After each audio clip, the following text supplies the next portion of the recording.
वो अल्लाह ही तो है जिसने तुमको एक शख्स से पैदा किया और उससे उसका जोड़ा बनाया ताकि उससे राहत हासिल करे। सो जब वो उसके पास जाता है तो उसे हल्का सा हमल रह जाता है और वो उसके साथ चलती फिरती है।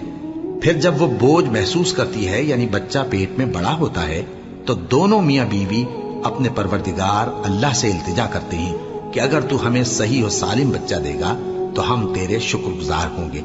फिर जब वो उनको सही और सालिम बच्चा देता है तो उस बच्चे में जो वो उनको देता है उसका शरीक मुकर्रर करते हैं। सो जो शिर्क वो करते हैं अल्लाह का रुतबा उससे बुलंद है।